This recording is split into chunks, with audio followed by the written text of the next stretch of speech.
شرور أنفسنا ومن سيئات أعمالنا ونعوذ بالله من شرور أنفسنا ومن سيئات أعمالنا من يهده الله فلا مضل له ومن يضلل فلا هادي له ونشهد أن لا إله إلا الله وحده لا شريك له ونشهد أن سيدنا ومولانا محمد وعلى آله وأصحابه وأزواجه وبناته وبارك وسلم. أما بعد فإن خير الحديث كتاب الله وخير الهدي هدي محمد صلى الله عليه وسلم وشر الأمور محدثاتها كل محدثة بدعة وكل بدعة ضلالة وكل ضلالة في النار. قال الله تبارك وتعالى في الكلام المجيد والفرقان الحميد: أعوذ بالله السميع العليم من الشيطان الرجيم من همزه ونفخه ونفسه. بسم الله الرحمن الرحيم. قل يا أيها الناس إنما أنا لكم نذير مبين فالذين آمنوا وعملوا الصالحات لهم مغفرة ورزق كريم والذين سعوا في آياتنا معاجزين أولئك أصحاب الجحيم. آمنت بالله صدق الله العظيم. اللهم صل على سيدنا ومولانا محمد وعلى آل سيدنا ومولانا محمد وبارك وسلم. اللهم صل على جميع الأنبياء والمرسلين وعلى الملائكة المقربين وعلى سائر الصحابة والتابعين وعلى عباد الله الصالحين. اللہ پاک کلام قرآن مجید میں یہ 17واں پارہ ہے اور سورہ حج کی 3 آیات میں نے آپ کے سامنے تلاوت کی ہے. آیت نمبر 49, 50 اور 51 3 آیات سورہ حج کی 17ویں پارے سے. ان 3 آیات کا مفہوم اس طرح ہے: قل یا ایھا الناس انما انا لکم نذیر مبین. میرے پیارے رسول صلی اللہ علیہ وسلم، آپ میرے بندوں تک میرا یہ پیغام پہنچائیں اور انہیں بتائیں کہ اے لوگوں، میری حیثیت یہ ہے کہ میں تمہارے لیے اللہ کی طرف سے انتہائی خیر خواہی کے ساتھ تمہیں بچانے کے لیے آیا ہوں. انی انا لکم نذیر مبین. میری ذمہ داری یہ ہے، میری پہچان یہ ہے کہ میں پوری خیر خواہی کے ساتھ تمہیں بچانے کے لیے آیا ہوں کہ تم تباہ و برباد نہ ہو جاؤ، اس دنیا میں بھی اور آخرت میں بھی. یہ ہے میری پہچان. میرے رسول اپنی پہچان سارے لوگوں کو بتا دو. یہ تھی پہلی آیت. دوسری آیت میں اللہ فرماتے ہیں: فالذین آمنوا وعملوا الصالحات لهم مغفرۃ ورزق کریم. جن لوگوں نے یہ بات مان لی جو آپ نے ان کو بتایا ہے، آپ کو خیر خواہ سمجھا، آپ کی تعلیمات کو اللہ کی تعلیمات سمجھا اور اس کے مطابق ڈھال دیا. فالذین آمنوا وعملوا الصالحات، اپنے آپ کو سنوار دیا. یہ بندے ہیں لہم مغفرہ، آخرت میں اللہ تعالیٰ ان کی غلطیوں کو معاف کر دے. ورزق کریم، اس دنیا میں بھی اور آخرت میں بھی انہیں اچھا رزق عطا، عزت والا رزق عطا فرمائے. انہیں ذلیل نہیں ہونے دے گا، ذلت و رسوائی سے بچا لے گا. تیسری آیت: والذین سعوا فی آیاتنا معاجزین جو ہمارے دین کو نعوذ باللہ کم تر سمجھ کر اس کو دبانے کی کوشش کر رہے ہیں، انہیں ہمارا پیغام دے دو کہ اولئک اصحاب الجحیم، ان کا ٹھکانہ بھڑکتی ہوئی آگ ہے، یہ چند دن کی مہلت ہے، یہ گزار لیں، بالآخر انہیں اس بھڑکتی ہوئی آگ میں اپنے آپ کو پانا ہے اور وہیں سے ہمیں چلیں گے۔ نستغفر اللہ ونتوب الیہ، اللہم انا نسألک الجنہ ونعوذ بک من النار یا عزیز یا غفار یا ذا الجلال والاکرام۔ انا نسألک الجنہ ونعوذ بک من النار یا کریم یا ارحم الراحمین یا ذا الجلال والاکرام۔ انا نسألک الجنہ ونعوذ بک من النار، یا اللہ ہم تیری جنت کا تجھ سے سوال کرتے ہیں اور تیری جہنم اور تیرے عذاب سے ہم پناہ مانگتے ہیں۔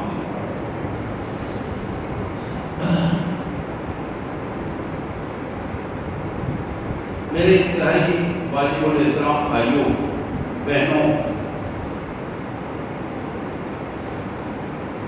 اس دنیا میں جو ہمیں تھوڑی سی مہلت ملی ہے، اس دنیا میں جو ہمیں تھوڑی سی مہلت ملی ہے زندگی، وہ 2-4 سال ہو، 5 سال ہو، 10 سال ہو، 20 ہو، 100 ہو، 150 ہو، محسوس ایسے ہوتا ہے کہ اس سے زیادہ بہت کم ایسا ہے تو کوئی 100-150 سال سے اوپر جائے، اب وہ اندر یہ سمٹ کر معاملہ جو ہے سمٹ رہا۔ یہ جو مہلت ہے یہ تھوڑی سی مہلت ہے، بالکل تھوڑی، ہمیں آج بہت بڑی مہلت کرتی ہے، بالکل تھوڑی مہلت ہے۔ اس مہلت کے حوالے سے کیا آپ دیکھیں کہ جو لوگ قبروں میں 1500 سال پہلے پڑے ہوئے ہیں، وہ تو امام بغداد کے چلے گئے، کوئی 70 سال جیتا، کوئی 40 سال جیتا، کسی نے زندگی تھوڑی گزاری، زیادہ گزاری، کو پہنچ گیا زیر زمین ہے۔ اس سے پہلے عیسیٰ علیہ السلام کے دور کے لوگ 2000 سال پہلے، ہزاروں سال پہلے کے لوگ، تو میں ایسا تو تھوڑی سی مہلت ہے، زندگی کی تھوڑی سی مہلت ہے۔ کائنات کا مالک جس کے پاس اختیار ہے، ہمارے پاس اختیار نہیں ہے،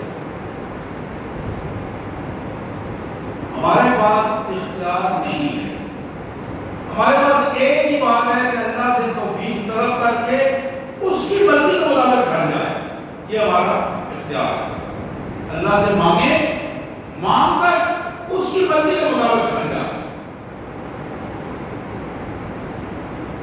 اللہ اس تھوڑی سی مہلت سے اگر فائدہ نہ اٹھایا تو ذلت و رسوائی ہے۔ فائدہ اٹھانے کا جو طریقہ ہے، فائدہ اٹھانے کا جو طریقہ ہے وہ ایمان ہے۔ پہلی چیز ایمان ہے اور دوسری عمل صالح ہے۔ یہ باتیں ہم سنتے رہتے ہیں، تزکیے کے لیے بار بار یہ باتیں سنانا پڑتی ہیں تاکہ دلوں میں بیٹھے اور بھول نہ جائے۔ موت کے وقت ایمان کام آتا ہے، موت سے پہلے ایمان کام آتا ہے۔ بندے نے مسلمان ہونا ہے، ایمان کے ساتھ مسلمان۔ اس میں آپ بات کریں گے کہ ایمان کیا چیز ہے، یعنی زندہ ہونے پہ ایمان کام آتا ہے، مرنے پہ ایمان کام آتا ہے، قبر میں ایمان کام آئے گا، اٹھیں گے حشر میں ایمان کام آئے گا، اسی طرح میزان پر ایمان کام آئے گا، اور صراط پر جہاں سے گزرنا ہے ایمان کام آئے گا۔ ایماندار لوگ ہی جنت میں جائیں گے، کوئی بے ایمان بندہ جنت میں نہیں جا سکتا۔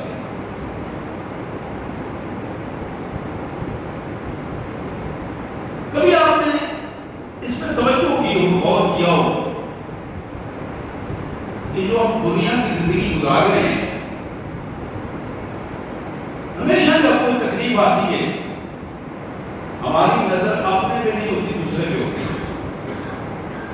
کہ فلاں کی وجہ سے یہ کچھ ہو رہا۔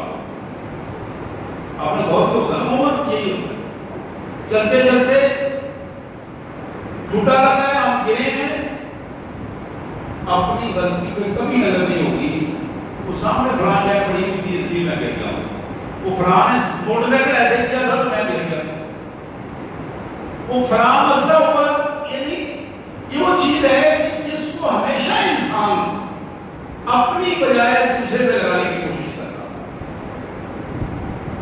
میں نے حدیث میں پڑھا کہ رسول اللہ صلی اللہ علیہ وسلم نے فرمایا یہ جو لعلہ کا لفظ ہے کہ شاید ایسے ہو، لو اگر ایسے ہو جاتا، حضور نے فرمایا یہ لفظ نہ استعمال کیا کرو، یہ شاید اگر کا لفظ نہ استعمال کیا کرو۔ جب تمہیں کوئی تکلیف آتی ہے، کوئی پریشانی ہوتی ہے، اس تکلیف اور پریشانی کے پس منظر میں اپنا کردار تلاش کرو۔ میں جہاں گرا ہوں تو کیوں گرا ہوں؟ آج مجھے تکلیف ہوئی ہے تو کیوں تکلیف ہوئی ہے؟ آج میرے بچے کو تکلیف ہوئی ہے تو کیوں ہوئی ہے؟ اس میں میرا کردار کیا ہے؟ میری بیوی اگر مسلسل بیمار ہے تو کیوں بیمار ہے؟ اس میں میرا کردار کیا ہے؟ میری صحت مسلسل خراب ہے، کیوں خراب ہے؟ اس کا پس منظر کیا ہے؟ ہر چیز کو جب آپ تلاش کریں گے تو اس کا ایک پس منظر آپ کو ملے گا، اور وہ پس منظر قرآن بتاتا ہے، بار بار قرآن چیز کے پس منظر ہمیں بتاتا ہے۔ تو یہ دنیا کی زندگی ہم گزار رہے ہیں، اس دنیا کی زندگی میں محمد کریم صلی اللہ علیہ وسلم کا ارشاد گرامی ہے، حاسبو قبل ان تحاسبوا، اس وقت سے پہلے کہ تمہارا حساب کتاب شروع ہو جائے اپنا حساب کتاب خود کر لو۔ اس وقت سے پہلے کہ تمہارا حساب کتاب شروع ہو جائے، احتساب شروع ہو جائے، یہ دنیا کے احتساب تو فراڈ ہے، یہ تو دوسروں کے احتساب کی بات ہے، اپنے احتساب کی بات نہیں ہے۔ قرآن یہ کہتا ہے، حدیث یہ کہتی ہے کہ دوسروں کا احتساب کرنے سے پہلے اپنا احتساب کرو۔ حاسبو قبل ان تحاسبوا، اپنا احتساب، اپنا جائزہ پہلے لو کہ تم کہاں کھڑے ہو، تمہارا اسٹیٹس کیا ہے۔ حضرات یہی وہ کمال قسم کی بات ہے، یہی وہ خوبصورت بات ہے جس پہ اسلام نے ہمیں لایا ہے اور جو ہمیں زندگی گزارنے کا چارٹر دیا ہے۔ اب ایک آدمی ہمیشہ اپنا احتساب کرتا ہے، اپنے گھر میں رہ کر اپنی فیملی کا احتساب کرتا ہے، بچوں کا احتساب کرتا ہے، اپنے خود احتساب کے لیے کہنے کی ضرورت نہیں ہوتی، احتساب کے لیے جائزہ لینے کی ضرورت ہوتی ہے، ذہن بنانے کی ضرورت ہوتی ہے، یہاں کیا ہو رہا ہے اور اس کیا ہونے کی کیفیت کو میرا کردار اس میں کتنا ہے، میں اس کو کس طرح ٹھیک کر سکتا ہوں۔ میں دو قسم کی سوچ ہے، ایک منفی سوچ ہے، ایک مثبت سوچ ہے۔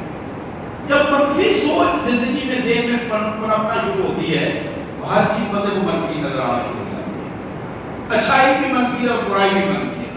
لیکن جب مثبت سوچ آتی ہے وہاں مثبت سوچ میں ہر چیز بندے کو مثبت نظر آتی ہے، بالعموم مثبت نظر آتی ہے۔ بندہ مومن کی جو چیز حدیث میں جو اس کا نقشہ بیان کیا گیا کہ مومن ہمیشہ رجائیت پسند ہوتا ہے، امید کا دامن نہیں چھوڑتا، ہمیشہ اصلاح کے دامن کے لیے ہمیشہ تیار رہتا ہے اور اپنے آپ کو اصلاح کے لیے ہمیشہ تیار پاتا ہے۔ حضرات یہ جو زندگی ہے مومن کی زندگی، یہ خوبصورت اللہ کی رحمت کی امید، یرجون رحمت اللہ، اولئک یرجون رحمت اللہ، یہ جو ایمان والے ہیں یہ اللہ کی رحمت کے امیدوار ہیں، کبھی بھی مایوس نہیں ہوتے۔ ایمان بندے کو مایوس نہیں ہونے دیتا، ایمان طاقت دیتا ہے، کھڑا کرتا ہے، دونوں پاؤں پہ قوت کے ساتھ کھڑا کرتا ہے، اور جہاں بندہ مایوسی کا شکار ہو جائے، یأسیت کا شکار ہو جائے، وہاں انسان کو سمجھنا چاہیے کہ ایمان میں کمی آ گئی ہے، ایمان میں کمی آ گئی ہے۔ اور بڑی خوبصورت بات کسی نے کہی تھی، وہ مرد نہیں تو گھبرا جائے حالات کے خونی منظر سے، جس حال میں جینا مشکل ہو اس حال میں جینا لازم ہے۔ یہ مومن کی زندگی کا نقشہ ہے۔ مومن کی زندگی ہمیشہ مشکل سے مشکل تر حالات میں بھی اللہ کی رحمت کے امید سے وابستہ رہتی ہے، اور جتنی وہ رحمت کی امید بہتر ہوتی چلی جاتی ہے، مومن کا ایمان اتنا زیادہ بڑھتا چلا جاتا ہے، اللہ سے اس کی توقعات بڑھتی چلی جاتی ہے۔ محمد کریم رؤوف الرحیم سید عالم رحمت للعالمین صلی اللہ علیہ وسلم کا ارشاد گرامی، آپ نے فرمایا کہ من سرہ ان یمد لہ فی امورہ وَيُبَسِّرَهُ فِي رِزْقِهِ وَيُدْفَعُ عَنْ مَيْتَةِ السُّوءِ فَلْيَتَّقِ اللَّهَ وَلْيَصِلْ رَحِمَهُ او كما قال رسول اللہ صلی اللہ علیہ وسلم۔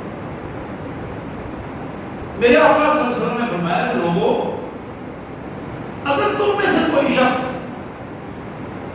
یہ خوشی حاصل کرنا چاہے، زندگی کو خوش رکھ، زندگی میں خوشی رکھ حاصل کرنا چاہے، خوش رہنا چاہے، مایوسی سے بچنا چاہے، نا امیدی سے بچنا چاہے، اپنے آپ کو اس دنیا اور آخرت میں خوشی کے معاملات حاصل کرنا چاہے، یہ 3 چیزیں آپ نے بتائیں خوش رہنے کے لیے، دنیا میں بھی اور آخرت میں بھی 3 چیزیں، اور بالخصوص دنیا میں خوش رہے گا، آخرت میں خوشی ملے گی، ایمان کی علامت ہے۔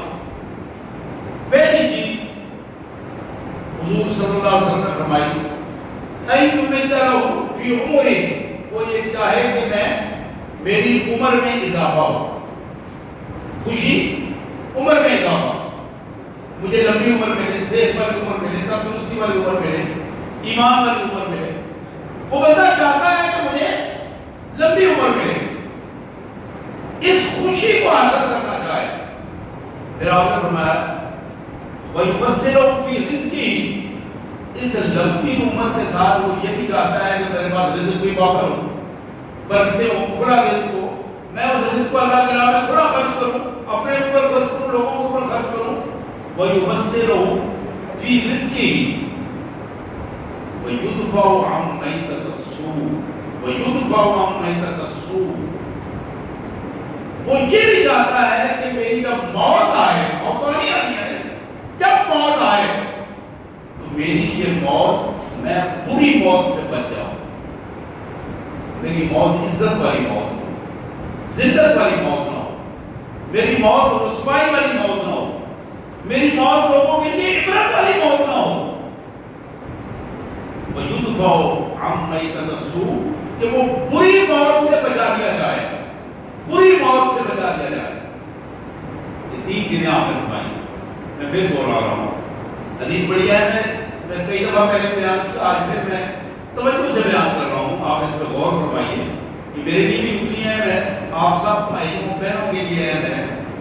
حضور نے فرمایا کہ جو بندہ یہ خوشی لینا چاہے، دنیا میں خوش رہنا چاہے، آخرت میں خوشی لینا چاہے، وہ چاہے کہ میری عمر لمبی ہو، وہ چاہے کہ میرا رزق بڑا اور برکتوں والا ملے مجھے، وہ چاہے کہ میری بری موت سے میری حفاظت ہو، میں بری موت سے بچ جاؤں، عزت والی موت ملے مجھے، 2 علاج بتایا آپ نے 2 کام کرے، اللہ اس کی عمر بھی لمبی اسے دے گا، اللہ تعالیٰ اس کو رزق بھی برکتوں والا دے گا، اللہ تعالیٰ اسے بری موت سے بھی بچا لے گا۔ 2 کام کرے، فَلْيَتَّقِ اللَّهَ، پہلا چیز اللہ سے ڈر جائے، اپنے اندر تقویٰ پیدا کرے، ہر معاملے میں اپنے اللہ سے ڈرے، ہر معاملے میں، اپنی ذات کا معاملہ ہو یا کسی کا معاملہ ہو، بچوں کا معاملہ ہو یا کسی کا ہو، خوشی کا معاملہ ہو یا غمی کا معاملہ ہو، فَلْيَتَّقِ اللَّهَ، اللہ سے ڈر جائے۔ اس کی زندگی میں پہلی ترجیح اللہ والا شریف کی ہے، اللہ چاہے تو یہ کام ہوگا، اللہ نہ چاہے تو یہ کام نہیں ہوگا، اللہ سے ڈر جائے، فَلْيَتَّقِ اللَّهَ، یہ پہلا کام ہے۔ دوسرا کام یہ ہے وَلْيَصِلَ رَحِمَهُ، اپنے رشتہ داروں سے، اپنے دوستوں سے صلہ رحمی کرے، صلہ رحمی کرے۔ صلہ رحمی کے 2 پہلو ہیں، ایک صلہ رحمی کا مفہوم یہ ہے کہ اپنا مال جو اللہ نے اسے دیا ہے اپنے رشتہ داروں پر خرچ کرے، جو اپنے ہم مرتبہ رشتہ دار ہیں ان کو کھلانے پلانے میں کنجوسی نہ کرے، دعوت کرے، اپنے اسٹیٹس کے جو ہے، جو غریب ہے ان کے گھر معاملات ان کے گھر پہنچائے، پتہ نہ لگے کہ کہاں سے آیا کیسے آیا، کوئی احسان نہیں، ذمہ داری سمجھ کر غریب رشتہ داروں تک وہ پہنچائے۔ تو یہ بہت بڑا المیہ ہے، میں یہاں رک کر یہ بات کر رہا ہوں، بہت بڑا المیہ ہے۔ بعض اوقات ہمارے قریبی رشتہ دار، چچا، ماموں، بہنیں تک، پھوپھیاں، خالائیں، سسرالی رشتہ دار بھوک سے مر رہے ہوتے ہیں اور ہم کیا کرتے ہیں، فوٹو سیشن کروا رہے ہوتے ہیں وہ راشن دے کر، اور گھر میں ہمارے قریبی ہمارے رشتہ دار جو ہیں وہ دوسروں کے سامنے مانگ رہے ہوتے ہیں، ان کی فوٹو سیشن کہیں اور ہو رہی ہوتی ہے، وہ دوسروں سے مانگ کر اپنے گھر کا سلسلہ چلا رہے ہوتے ہیں۔ یہ بہت بڑی ذلت و رسوائی کی بات ہے۔ تو نبی رحمت صلی اللہ علیہ وسلم نے جن الفاظ کہے نا، وَلْيَصِلَ رَحِمَهُ، اپنا مال کا ایک حصہ اپنے رشتہ داروں کے لیے مخصوص کر دے، وقف کر دے۔ یہ میرا تیسرا حصہ ہے ہی نہیں، چوتھا حصہ میرا نہیں ہے، اس کو مخصوص کر دے اپنے غریب رشتہ داروں کے لیے، اپنے غریب رشتہ داروں کے لیے جن تک وہ پہنچائے، اور ایک حصہ مخصوص کرے اپنے ان رشتہ داروں کے لیے جو رشتہ دار اس کے سٹیٹس کے ہیں، لیکن ان کے ساتھ مل بیٹھ کر ان کی خوشی غمی میں کھانا پینا، ان کے ساتھ تعلقات رکھنا، یہ کوئی بری بات نہیں۔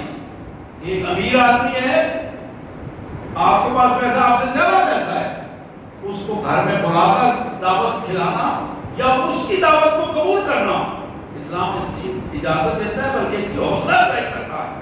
مسلمانوں کی معاشرت میں جتنا باہم میل جول ہوگا، تعلقات بڑھیں گے اچھی سوچ اور اچھے عمل کے ساتھ، اتنا زیادہ، اور جو کنجوس آدمی ہے کسی سطح پر بھی اللہ کو پسند نہیں ہے، یہاں تک کہ کنجوس آدمی کی عبادت بھی اللہ کیا قبول نہیں ہے۔ تو ہو سکتا ہے میں کہہ رہا ہوں بہت بڑی بات کرتی ہے، حدیث کے یہ الفاظ ہیں، حدیث کے یہ الفاظ ہیں، وَالْبَخِيلُ عَدُوُّ اللَّهِ وَلَوْ كَانَ صَاحِبًا، کنجوس آدمی اللہ کے دشمنوں میں شمار ہوتا ہے اگرچہ وہ پوری رات کھڑا ہو کر عبادت کیوں نہ کرتا ہے۔ کہ مال کو اللہ کے لیے خرچ کرنا، اللہ کی رضا کے لیے، یہ بڑی اہم بات ہے، کہ کسی ریاکاری کے لیے نہیں، کسی اور پہلو سے نہیں، اللہ کو خوش کرنے کے لیے۔ بنیاد صرف ایک ہے۔ میں آج ایک چھوٹا سا کلپ سن رہا تھا تقریر کا، پیر نصیر الدین نصیر صاحب کا، اولڈ ایج ڈگری والے پیر بہت ہو گئے ہیں، بڑی خوبصورت 2-4 باتیں انہوں نے کی۔ اللہ تعالیٰ اس بندے کی مغفرت فرمائے، انہیں درجات عطا کرے۔ وہ کہہ رہے تھے اپنے مریدوں سے خطاب فرما رہے تھے کہ خدا کے بندو، جس طرح تم اللہ کے محتاج ہو اسی طرح میں بھی اللہ کا محتاج ہوں، میں تمہارے کسی کام آنے والا نہیں ہوں، جتنا تم محتاج ہو نا اللہ کے، اتنا ہی میں محتاج ہوں۔ میں بھی محتاج ہوں، میرے سانس وہ دے رہا ہے، میری زندگی وہ دیتا ہے، عزت اس کے ہاتھ میں ہے، میری موت اس کے قبضہ قدرت میں ہے، میں ذرہ برابر بھی، ایک دن کے برابر بھی تمہارا کوئی فائدہ نہیں کر سکتا، نہ وہ نقصان کر سکتا ہوں۔ کہہ لگے کہ لوگ مجھے کہتے ہیں کہ تم شہبابی ہو گئے ہو، وہ ذرا مجھے کہاں پر کہہ رہے ہو، لیکن یہ یاد رکھو کہ میں اپنے اللہ کے بارے میں اپنے عقیدے کو تبدیل نہیں کروں گا۔ یہ اللہ نے مجھے روشنی دی ہے، واللہ غنی وانتم الفقراء، معاملہ تو سارا اللہ کے پاس ہے، تم سارے تو محتاج ہو۔ اللہ کے نبیوں نے بھی یہی سبق دیا کہ اللہ کے نبی بھی اللہ کے محتاج، صحابہ بھی اللہ کے محتاج، اللہ کے نیک بندے بھی اللہ کے محتاج۔ حضرات یہی ایمان کا پہلا سبق ہے۔ اگر یہ سبق ہمیں سمجھ آ جائے، یہ سبق سمجھ آ جائے کہ پوری کائنات صرف اللہ شریف کی محتاج ہے، اپنے سانس ایک سانس لینے کے لیے بھی اللہ کی محتاج ہے، کسی کے پاس کوئی ذریعہ نہیں ہے کہ وہ ایک سانس بھی بڑھا سکے، حضرات میں یہ حدیث مبارک کے پس منظر میں عرض کر رہا تھا، ضمن بات آ گئی کہ جو بندہ یہ چاہتا ہے کہ میری عمر لمبی ہو، مجھے رزق زیادہ برکت والا ملے، میں بری موت سے بچا دیا جاؤں، وہ دو کام کرے۔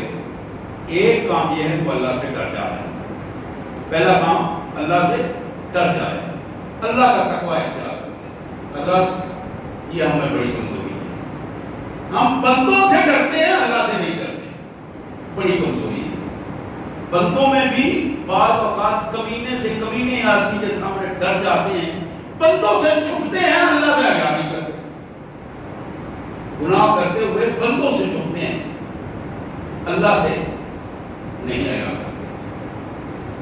جب معاملہ ایسا آ جائے کہ بندہ اپنے اللہ کے سامنے جواب دہی کے احساس سے ڈر جائے، اللہ سے حیا کرے، تو پھر وہ معاملہ ہے جو بندے کے ایمان کا معاملہ ہے۔ نبی رحمت صلی اللہ علیہ وسلم سے پوچھا گیا، آپ نے ایک موقع پر ارشاد فرمایا، میرے ساتھیوں،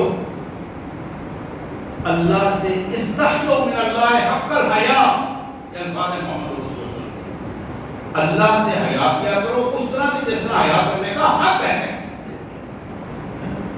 صحابہ نے عرض کیا، اللہ کے رسول صلی اللہ علیہ وسلم، الحمدللہ ہم اپنے اللہ سے حیادار ہیں، اللہ سے حیا کرتے ہیں، اللہ کے ہر حکم کی پابندی کرنے کے لیے تیار ہیں۔ حضور نے فرمایا اس طرح نہیں جس طرح تم بات کر رہے ہو، یہ بات تو ایسی ہے کہ کرنے والے کرتے رہتے ہیں اور کر جاتے ہیں، ہر وقت کہتے ہیں کہ ہم اللہ سے ڈرتے ہیں۔ آپ نے فرمایا کہ اللہ سے ڈرنا یہ ہے کہ تم جب لقمہ کھانے کے لیے اٹھاؤ اللہ سے ڈر جاؤ کہ کوئی حرام کا لقمہ تمہاری زبان میں اندر نہ جائے، یہ اللہ سے حیا ہے۔ جب ظلم کے لیے تمہارا ہاتھ اٹھے وہ سمٹ جائے، اس لیے کہ اللہ یہ نہیں چاہتا کہ تم ظالم بنو، اللہ سے ڈر کر تمہارا ہاتھ نیچے ہو جائے، تمہاری زبان کھلنے سے پہلے بند ہو جائے کہ یہاں یہ میرا اللہ نہیں چاہتا اس لیے میں یہاں زبان نہیں کھولوں گا۔ تمہاری نظریں بے حیائی دیکھنے سے پہلے رک جائے اس لیے میرا اللہ یہ نہیں چاہتا میں اللہ سے حیا نہیں ہوں۔ پھر آخر میں آپ نے فرمایا اللہ سے حیا کا یہ مفہوم ہے کہ تمہارے دل و دماغ میں جو سوتے ہوئے خیالات آ رہے ہیں وہ خیالات اتنے پاکیزہ ہوں کہ ان میں کوئی تمہارا خیال بھی اللہ کی مرضی کے خلاف نہ ہو، اس کو اللہ سے حیا کرنا کہتے ہیں۔ فَلْيَتَّقِ اللَّهَ، تمہارے لیے لازم ہے کہ اللہ سے ڈر جاؤ۔ یہ تین کام کو بتائیں، وہ اگر کرنا لینا چاہتے ہو، خوشی لینا چاہتے ہو نا، تو پھر اللہ سے ڈر جاؤ۔ وَلْيَصِلَ رَحِمَهُ، تو پھر اپنے رشتہ داروں سے، دور کے رشتہ دار، قریبی رشتہ دار، ایون کہ دوست احباب بھی اس میں آتے ہیں، دوست احباب وہ بھی رشتہ داری کے معنی میں آتے ہیں، ان سے آپ اچھے تعلقات قائم کرو۔ غلطیاں چھوٹی موٹی ہوتی ہیں اور معافیاں بھی ہوتی ہیں، معافیاں کراتے ہیں، اور خود بخود حالات کو درست کرتے چلو۔ ایک دفعہ میں نے ایک واقعہ سنایا تھا آپ کو کہ حضرت علی کرم اللہ وجہ، آپ کے دونوں بیٹے، بڑے بیٹے تھے سیدنا حسن رضی اللہ تعالی عنہ، بڑے عظیم انسان، اللہ تعالیٰ ان کی قبر کو نور سے بھر دے۔ ان کے چھوٹے بھائی محمد بن حنفیہ رضی اللہ تعالیٰ عنہ، بڑے عظیم انسان، مائیں دونوں کی الگ الگ تھی۔ ایک دن محمد بن حنفیہ نے، جو چھوٹے بھائی تھے، اپنے بڑے بھائی جناب امام حسن رضی اللہ تعالیٰ عنہ کو ایک خط لکھا، اور خط میں کیا لکھا؟ بھائی تم مجھ سے بڑے ہو اور تمہیں پتہ ہے کہ تمہارے اور میرے درمیان ناراضگی چل رہی ہے۔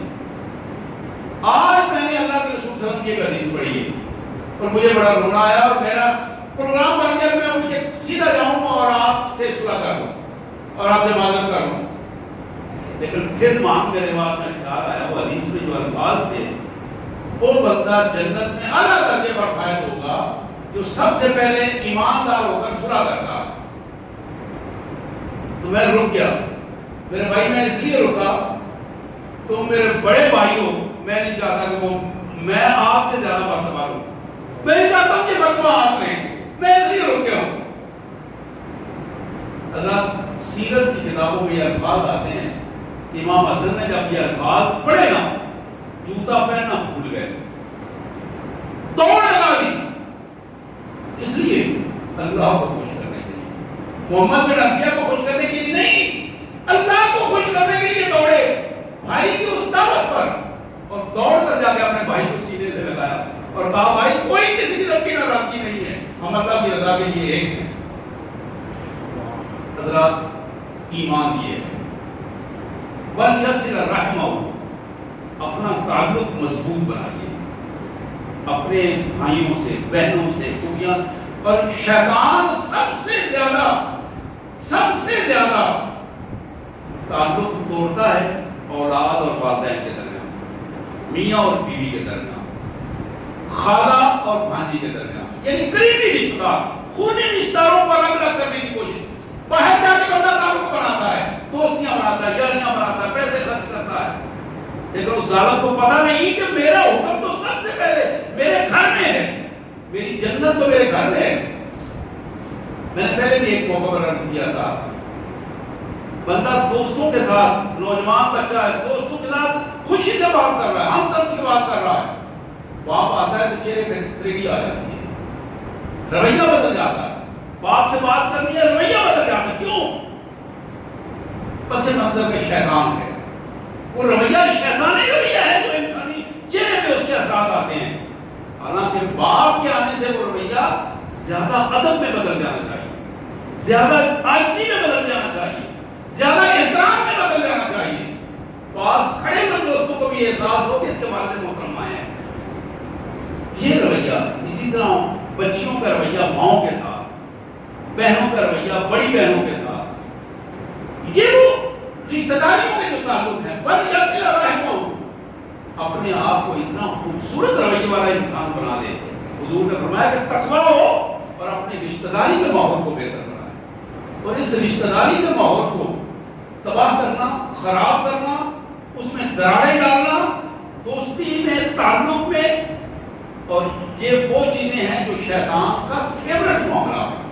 شیطان اس سے خوشی محسوس کرتا ہے، وہ پورے اپنے ان چیلوں چلٹوں کو شاباش دیتا ہے جو یہ کام کرتے ہیں۔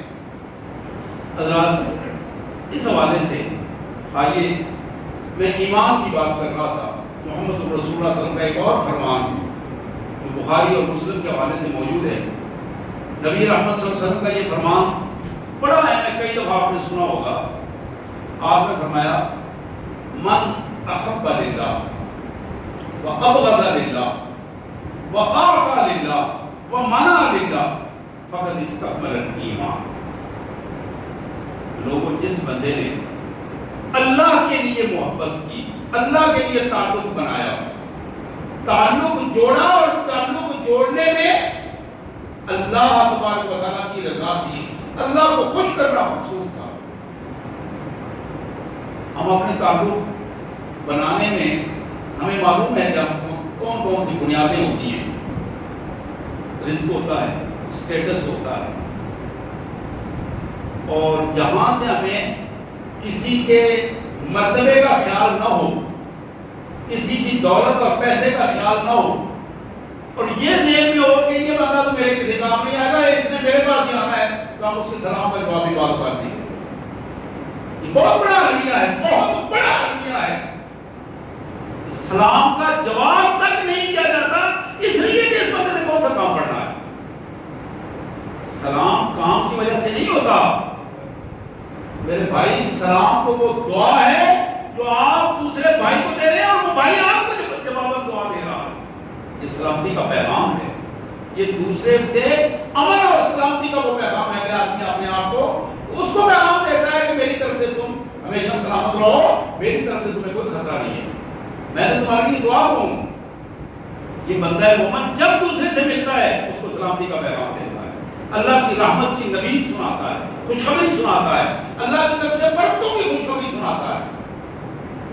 اور پھر سلام دینے میں بھی ہم بعض اوقات توجہ نہیں کرتے. کنجوسی کی پوزیشن یہ بنتی ہے. السلام علیکم السلام علیکم. حضور صلی اللہ علیہ وسلم نے اس سے منع فرمایا. سلام پورا کا پورا السلام علیکم السلام علیکم پورا نہ بھی کہنا چاہیں تو اتنا سلام کہنا ہی مکمل ہو جاتا ہے. السلام علیکم السلام علیکم ورحمۃ اللہ وبرکاتہ. میری طرف سے تمہارے لیے سلامتی کی دعائیں, اللہ کی رحمتیں اور اللہ کی برکتیں ہوں تم پر. اب ذرا اندازہ کریں کہ کتنی خوبصورت دعا ہے جو بندہ مومن دوسرے بندہ مومن کو دیتا ہے. یہ کافروں کے لیے نہیں ہے دعا. منع کر دیا گیا کہ کسی کافر کو آپ یہ دعا دیں. اگر کوئی کافر پہلے سلام کرتا ہے اس کے لیے حکم یہ ہے کہ اس کو وعلیکم صرف کہو. جو کچھ تم نے کہا ہے وہ تمہارے لیے. لیکن مسلمان اگر سلام کرتا ہے اس کے لیے کہ اس کو پڑھ کر کو کہا دو. قرآن یہ کہتا ہے. اس نے کہا السلام علیکم تو تم وعلیکم السلام ورحمۃ اللہ کہو. ایک درجہ آگے بڑھ کر اس کو جواب دو. اس لیے کہ اس نے تم پر احسان کیا تمہارے لیے دعا کر کے, تم اس دعا کا بہتر جواب اسے دو. میرے پیارے بھائیوں, اللہ کے پیارے حبیب صلی اللہ علیہ وسلم نے جو فرمایا من احب للہ, تو تعلق بنانے میں, محبت کا تعلق بنانے میں جو چیز سب سے زیادہ بنیادی کردار ادا کرتی ہے وہ سلام ہے. وہ سلام ہے. ایک موقع پر حضور صلی اللہ علیہ وسلم نے فرمایا میرے ساتھیوں میں تمہیں ایسی چیز نہ بتاؤں تو تمہارے دلوں کو آپس میں جوڑ دے, تمہارے رویے بدل جائیں, تم ایک دوسرے کے ساتھ اچھے تعلقات تسبیح کی طرف دانوں کی طرف پروئے جاؤ. تو صحابہ بڑے خوش ہوئے. عرض کی کیوں نہیں یا رسول اللہ, آپ ارشاد فرمائیں. آپ نے فرمایا افشوا السلام بینکم, زیادہ سے زیادہ سلام پھیلاؤ, خود سلام کرنے کی کوشش کرو. شیطان ہمیں روکتا ہے, وہ آنے والا تمہیں سلام کرے تو پھر جواب دینا. بڑے بڑے نیک لوگ میں نے دیکھا ہے, نیک لوگ بھی پہلے سلام کرنے سے کتراتے ہیں. میرے بھائیوں, میرے رسول صلی اللہ علیہ وسلم کی سنت یہ ہے کہ میرے آقا سب سے پہلے سلام کرتے تھے. بچوں کو بھی سب سے پہلے جا کے سلام کرتے تھے, مزدوروں کو بھی پہلے جا کے سلام کرتے تھے. سلام کو پہلے کرنا, پہل کرنا, یہ اللہ کو سب سے زیادہ پسند ہے. تو سلام محبت کی پہلی بنیاد ہے. اور محبت میں من احب للہ, اللہ کے لیے محبت, اللہ کے لیے تعلق بنانا, اللہ کے لیے تعلق جوڑنا, یہ اہم ترین بات ہے. وَأَبْغَضَ لِلَّهِ, اگر کہیں ناراضگی ہے تو وہ ناراضگی ذاتی ناراضگی نہیں, اللہ کی وجہ سے. وہ بندہ دشمن دین ہے, وہ بندہ اللہ اور اللہ کے رسول نافرمان ہے, اس لیے اس سے تعلق نہیں بن رہا, اس لیے اس سے نفرت ہے. نفرت اس کے برے عمل سے ہے, اس سے نہیں ہے. انسان سے نفرت نہیں ہوتی, نفرت اس کے برے عمل سے ہوتی ہے, برے کردار سے ہوتی ہے. اگر اس کا برا کردار ختم ہو جائے نفرت ختم ہو جاتی ہے. تو حضرات نبی رحمت صلی اللہ علیہ وسلم نے فرمایا کہ من احب للہ, جس شخص نے اللہ کے لیے تعلق جوڑا, اللہ کے لیے تعلق بنایا. ہماری رشتہ داریوں میں بھی ہم بچوں کے لیے رشتہ داریاں کرتے ہیں, اس میں بھی ہمیں یہ حکم دیا گیا, رسول اللہ صلی اللہ علیہ وسلم نے حکم دیا. آپ نے سنا کہ کچھ لوگ رشتہ داریاں کرتے ہیں, نکاح کے لیے ڈھونڈتے ہیں, رشتے ڈھونڈتے ہیں, وہ خوبصورتی کو مد نظر رکھتے ہیں. کچھ لوگ اسٹیٹس کو مد نظر رکھتے ہیں, کچھ لوگ مال کو مد, یہ بخاری کی پہلی حدیث ہے, مشکات کی پہلی حدیث ہے. کچھ لوگ مال کو مد نظر رکھتے ہیں. آپ نے پڑھا فضل بذات الدین, تم دین کو ترجیح دے کر رشتہ داری کرنا, دین کو ترجیح دینا, پہلے دیکھنا کہ یہ بچی یا بچہ دیندار بھی ہے کہ نہیں ہے. بے دین بچہ تمہاری, بے دین بچی تمہاری فیملی کو تباہ کر کے رکھتی ہے. بچہ ہو یا بچی ہو, رشتہ جب بھی تم نے کرنا ہے اس میں پہلی ترجیح پر یہ چیز دیکھو اس کی دینی حالت کیا ہے. اور دینی حالت میں مال یہ نہیں ہوتا کہ صرف نمازی ہے کہ نہیں ہے. دین ایک پورے دائرے کا نام ہے. اس بندے کا عقیدہ کیا ہے, اس بچے کی عبادات کیسی ہیں, اس کے معاملات لین دین کے کیسے ہیں, اس کا اخلاق کیسا ہے. 3-4 چیزوں پر مشتمل ہے. ان سارے حوالوں سے دیکھو. یہ وہ حوالے ہیں, جب ان حوالوں سے دیکھ کر بندہ اپنا تعلق بناتا ہے تو تعلق مضبوط رہتا ہے. وہ تعلق بہتر تعلق اللہ کی طرف سے اس میں برکتیں بھی ہوتی ہیں. اللہ کے لیے تعلق بنانا اور اللہ کے لیے تعلق توڑنا. اور پھر فرمایا اللہ کے لیے خرچ کرنا اور اللہ کے لیے ہاتھ کو روک لے. جہاں اللہ کی نافرمانی کی وجہ سے ہاتھ کو روکا جائے وہ کنجوسی نہیں ہے، وہ کنجوسی نہیں ہے، وہ نیکی ہے. لیکن جہاں اللہ کی راہ میں خرچ کرنے سے ہاتھ رک جائے وہ کنجوسی ہے، وہ بخل ہے، اور وہ اللہ کو پسند نہیں، وہ اللہ کے دشمنوں میں لے جاتا ہے. حضرات، امام غزالی رحمۃ اللہ علیہ نے تعلیمات غزالی میں علامہ ایک بہت بڑے عالم کا ایک جملہ نوٹ کیا، میرا نام ذہن سے نکل گیا ان کا. حافظ علامہ ابن عیاض، قاضی عیاض، شیخ القرآن، شیخ الحدیث، یہ خاتم تابعی ہیں، یہ تبع تابعی ہیں. ان کا ایک جملہ نوٹ کیا. فرمانے لگے کہ انہوں نے ایک موقع پر اپنے ساتھیوں سے پوچھا تو تم میں سے کتنے لوگ ہیں جو اللہ کی جنت کے طرفدار ہیں؟ ہر بندہ یہ چاہتا ہے میں اللہ کی جنت میں جاؤں، اللہ کی جہنم سے بچ جاؤں، میں اللہ کی، میرا حشر اللہ کے نبیوں کے ساتھ ہو، اللہ کے نیک بندوں کے ساتھ ہو. تو انہوں نے جملے فرمائے، تو تم بتاؤ تو صحیح. وَبِأَيِّ قَارِبٍ بَعَثْتَ فِي اللَّهِ، کتنے ایسے تمہارے قریبی رشتہ دار تھے وہ اس لیے دور ہو گئے تم سے کہ وہ اللہ کے نافرمان تھے اور تم ان سے تعلق نہیں رکھنا چاہتے. اللہ کے لیے تم نے اپنے بچوں کو چھوڑ دیا، اللہ کے لیے تم نے اپنی فیملی کو چھوڑا، تمہاری بات انہوں نے نہیں مانی، تم اللہ کے راستے میں تمہارے لیے ایک مزاج کے ساتھ نہیں نکلے، اللہ کی فرما برداری میں نہیں آئے، اللہ کی نافرمانی میں کھلے نافرمان تھے، اس لیے تم ان کے ساتھ نہ چلتے تھے. کتنے ایسے لوگ ہیں. اور پھر دوسرا جملہ انہوں نے کہا وَبَأَيِّ قَارِبٍ قَارَبْتَ فِي اللَّهِ، تم بتا سکتے ہو کہ کتنے ایسے لوگ تھے ہیں جو تمہارے رشتہ دار تو نہیں تھے، خونی تعلق تو نہیں تھا، دوستی کا تعلق نہیں تھا، لیکن وہ دور کے تھے، دوسرے ممالک کے تھے، آئے اور اللہ کی رضا کے لیے تمہارے ساتھ جڑے اور پھر تمہارے رشتہ داروں سے آگے نکل گئے.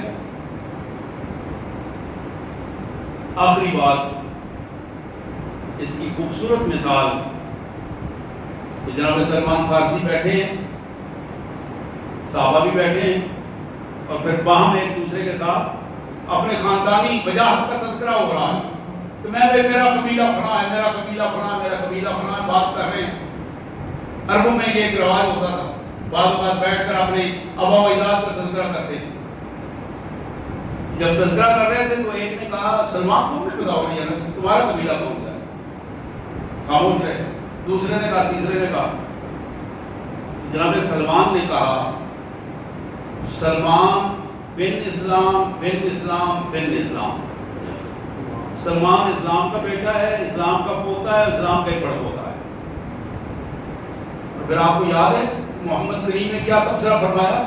آپ نے فرمایا سلمان منا اہل البیت، سلمان ایران کا رہنے والا ہے، لیکن خدا کی قسم سلمان میری فیملی کا فرد ہے، یہ تو محمد رسول اللہ کے اہل بیت میں سے ہے.